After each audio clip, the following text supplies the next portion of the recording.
ধার্মিকতা এবং রিয়া। আসসালামু আলাইকুম ওরহমতুল্লাহি ওবারাকাতুহু। ধর্ম পালন করতে গিয়ে আমরা অহংকার করছি না তো?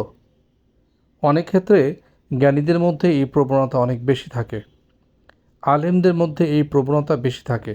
তাই সাবধান হতে হবে, যারা জ্ঞান অর্জন করছি, যারা জ্ঞান অর্জন করছেন, যারা ইবাদত বেশি বেশি করছেন, তাদের ইবাদত যেন মানুষকে দেখানোর জন্যে না হয়, তাতে আল্লাহর সাথে শিরক করা হয়। এজন্যে আল্লাহ সুবহানাহু ওয়া তাআলা কিয়ামতের দিন জাহান্নামকে উদ্বোধন করবেন এক শ্রেণীর আলেম দিয়ে, যারা নিজেদের জ্ঞান, গরিমা এবং ইবাদত বন্দেগী দিয়ে অহংকার প্রকাশ করত। অতএব খুব সাবধান।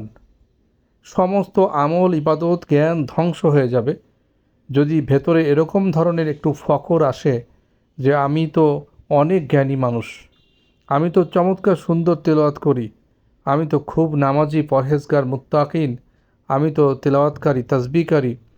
ভেতরে যদি এই অহংকার চলে আসে, তাহলে জিন্দেগির সমস্ত আমল বরবাদ হয়ে যাবে, ধ্বংস হয়ে যাবে। তাই সাবধান হন, বিনয়ী হন, উদার হন, মানুষকে ক্ষমা করতে শিখুন। এটাই হলো সবচেয়ে সরল পথ। আল্লাহ আমাদের সবাইকে কবুল করুন। আমিন। আসসালামু আলাইকুম ওয়া রাহমাতুল্লাহ।